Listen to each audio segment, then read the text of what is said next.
बैठे हैं। अगर कुछ गलत है तो उसके लिए कानून है, जुडिशियली है, हम उसका सम्मान करते हैं। लेकिन जो गलत नहीं है, सिर्फ ये बयानबाजी करके क्या आप देश को विभाजन की तरफ ले जाना चाहते हैं कि जिस तरीके से अंग्रेज फूट डलो और राज करते थे, उसी तरह ये भी एक बड़े वर्ग के अंदर फूट डाल के देश की सत्ता पे काबिज रहे हैं। भ्रष्टाचार के कई आरोप अभी भी हैं, दूसरों की जमीनों पे कब्जा करने का आरोप अभी भी लग रहा है। तो ये तो जांच का मुद्दा है, जांच का विषय है। तो ये जांच कौन करवाएगी? सरकार में बैठे हुए लोग, नीतीश कुमार जी करवाएंगे, भारतीय जनता पार्टी करवाएंगे, करवाएं और उसको पटल में लाएं। सारा मंत्रालय जो है अल्पसंख्यकों का उन्हीं के पास। जो गलत है वो गलत है।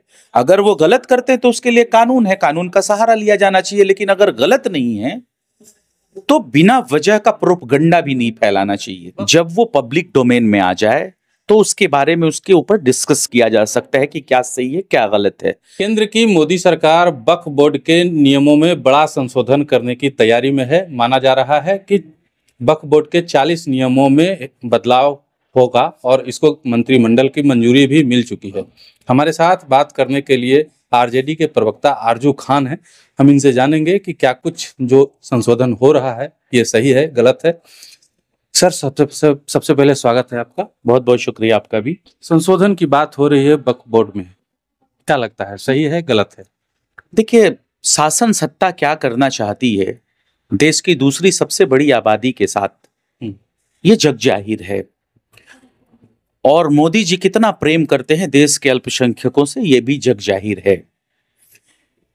इनका सिर्फ एक ऐसा कदम होता है जो देश के एक बड़े समुदाय को खुश करे, और ये अपने ही देशवासियों के अंदर एक भ्रम बनाते हैं एक दूसरे समुदाय के खिलाफ, और अंग्रेजों के पद चिन्हों पे चलते हैं, फूट डालो राज करो जैसी नीति पे।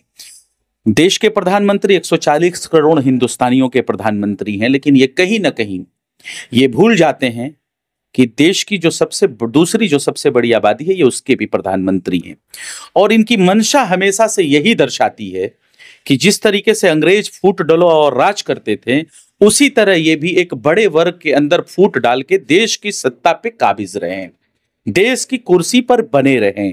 इसलिए भारतीय जनता पार्टी कुछ न कुछ दिनों के बाद इस तरीके का बयान देते रहती है और ऐसा दिखाती है कि वो करना चाहती है।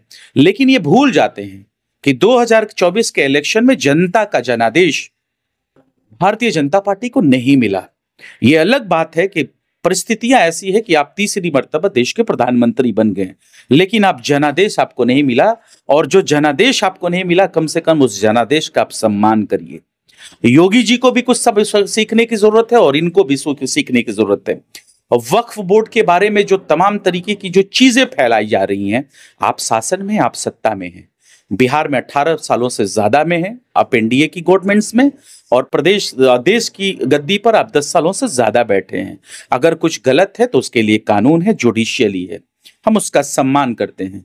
लेकिन जो गलत नहीं है, सिर्फ ये बयानबाजी करके क्या आप देश को विभाजन की तरफ ले जाना चाहते हैं?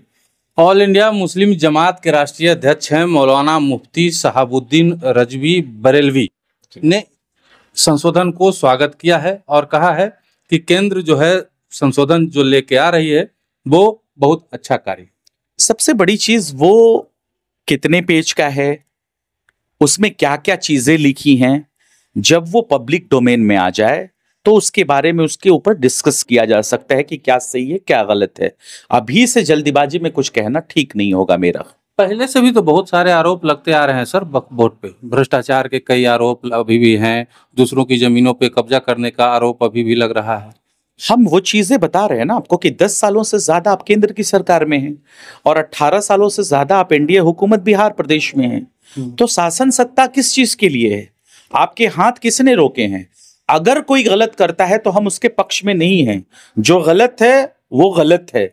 अगर वो गलत करते हैं तो उसके लिए कानून है, कानून का सहारा लिया जाना चाहिए। लेकिन अगर गलत नहीं है तो बिना वजह का प्रोपगंडा भी नहीं फैलाना चाहिए। वक्फ बोर्ड के आप कार्यों को समझाएंगे विस्तार से हमको? वक्फ बोर्ड की बहुत चीजें होती हैं। वक्फ बोर्ड की जमीनें होती हैं, वक्फ बोर्ड की जमीन में दुकानें होती हैं, दुकान लोग लेते हैं, मैरिज सेंटर्स वगैरह भी होते हैं, वो पैसा आता है और वक्फ बोर्ड के जरिए बिहार सरकार को और देश की सरकार को वो जाता है पैसा। जी, वो उसका अहम योगदान होता है, क्योंकि वो सिर्फ वक्फ बोर्ड नहीं रखती है, वो एक सिस्टम होता है, वो चारों तरफ जो जुडिशियली और जो सरकार में बैठे हुए लोग हैं वो चारों तरफ उधर जाता है वो सारी पैसे। तो कहीं ना कहीं से वक्फ बोर्ड भी जो है अपना योगदान देती है बिहार सरकार और भारत सरकार को। वक्फ बोर्ड क्यों बनाया गया? वक्फ बोर्ड बनाया गया जो जो वंचित और शोषित लोग थे, जो समाज की मुख्य धारा से दूर छूटते थे, उनको साथ लाने के लिए। मुस्लिम समाज में, क्योंकि हर समाज में ऐसी चीजें हैं जो उस समाज के लोग कुछ बहुत अच्छे होते हैं, कुछ बहुत पीछे पिछड़ जाते हैं। उसी आधार पे हम जातीय जनगणना करवा रहे थे कि जो मुख्य धारा से प्रदेश के और देश की जनता जो छूट चुकी है उसको हम मुख्य धारे में लाएं। उसी मुख्य धारा को लाने के लिए जो पिछड़े लोग थे, जो पीछे छूट गए थे, उनको मुख्य धारा में लाने के लिए वक्फ बोर्ड का नियुक्ति की गई थी। हम पूरे देश की बात नहीं करेंगे, हम बिहार की बात करेंगे। बिहार में मुस्लिम समुदाय में कितने यतीम और कितने गरीब हैं?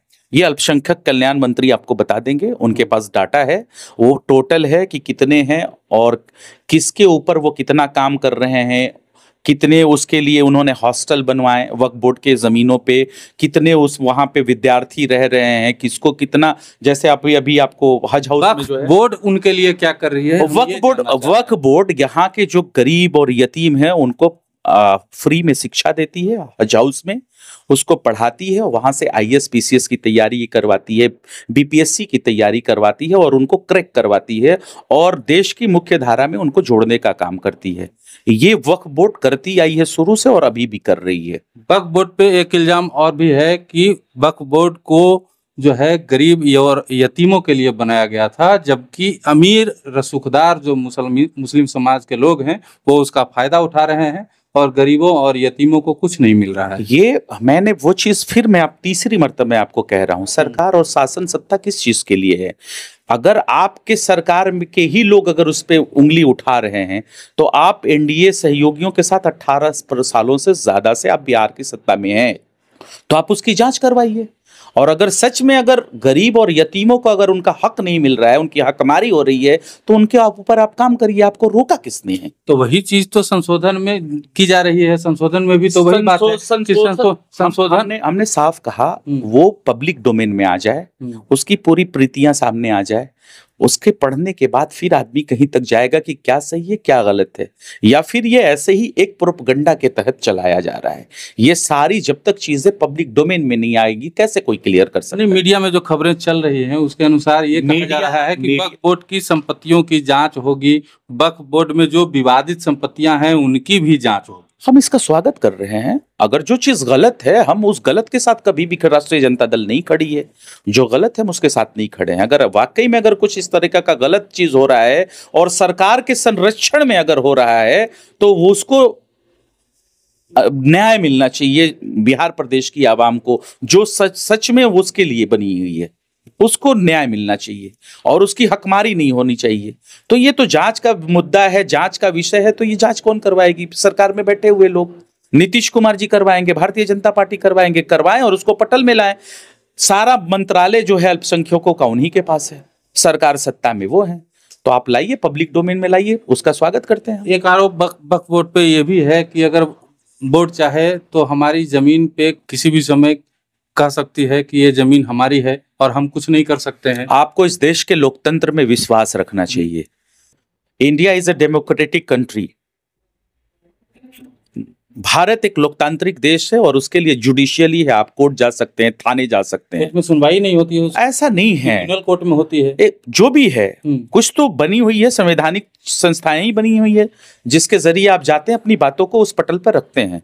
तो ऐसा नहीं है कि आप कहीं भी किसी चीज को उठा के कह दीजिएगा ये चीज मेरा है और उसको मान लिया जाएगा। हुआ है सर, हुआ है तो आप उसको एक्सपोज करिए, आप उसको सजा दीजिए, सजा आप दीजिएगा ना। इतिहास को पलटिए। तमिलनाडु में एक गांव है, वो पूरे गांव पे वक्फ बोर्ड ने अपना अधिकार जताया। उस गांव में एक 1500 वर्ष पुराना मंदिर है, उस पे भी वक्फ बोर्ड अपना अधिकार जताती है। जबकि जो है मुस्लिम समाज का जो माना जाता है या जो भी इतिहास है 1400 वर्ष पहले आई है, 1500 वर्ष पहले का मंदिर पे जो है अपना अधिकार जता रही है। ये वहाँ के स्थानीय लोग बताएंगे, वहाँ के बड़े बुजुर्ग बताएंगे, वहाँ की जो कार्यशैली है, जो जो कागजात हैं वो बताएंगे, वो दर्शाएंगे कि सही क्या है गलत क्या है, और उसको जो है जुडिशियली उसको न्याय मिलेगा या नहीं मिलेगा।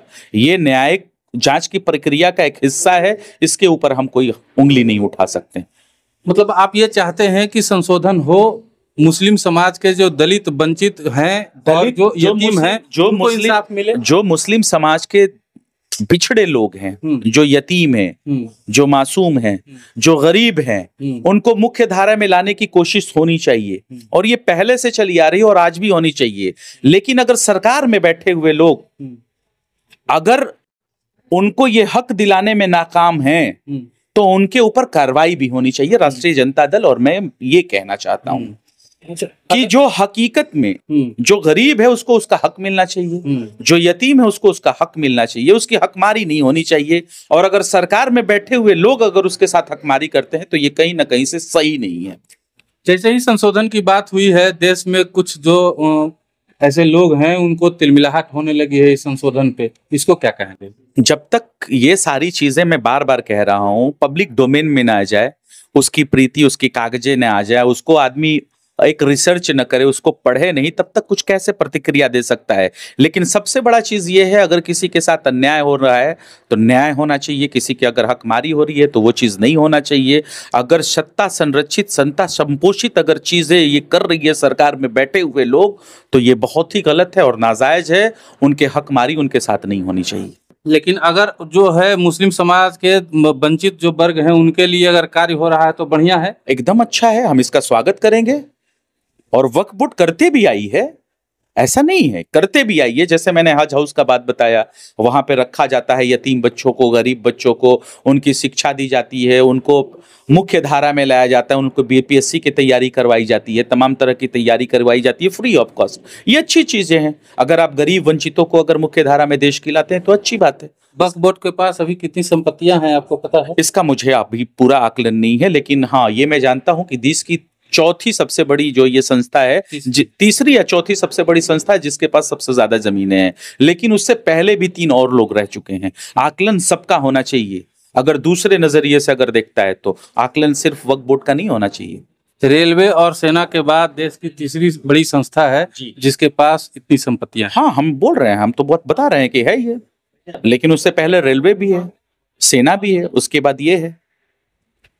तो इसमें कहीं कोई दो राय नहीं है, जो है सो है, एज इट इज है। आप मानते हैं संशोधन होना चाहिए? मैंने कहा कि जब तक वो पब्लिक डोमेन में ना आए, हमारे पास उसकी कागजें ना आए, हम उसको पढ़ न लें, उसके ऊपर हम कुछ रिसर्च न कर लें, उसको कैसे बोल सकते हैं कि संशोधन होना चाहिए या नहीं होना चाहिए। लेकिन अगर गरीब, असहाय, पीड़ित लोगों के साथ में अगर हक की बात हो रही है तो ये अच्छी बात है। चलिए, आरजू खान जी को सुन रहे थे आप। इन्होंने कहा है कि अगर गरीब और यतीम के हक में बात हो रही है, संशोधन हो रहा है तो होना चाहिए और सही है। अगर किसी खास समाज को टारगेट करके ये चीजें की जा रही है, संशोधन हो रहा है, तो ये बिल्कुल नाजायज है। आप क्या सोचते हैं कमेंट बॉक्स में बताइएगा। देखते रहिए मगही न्यूज़। धन्यवाद।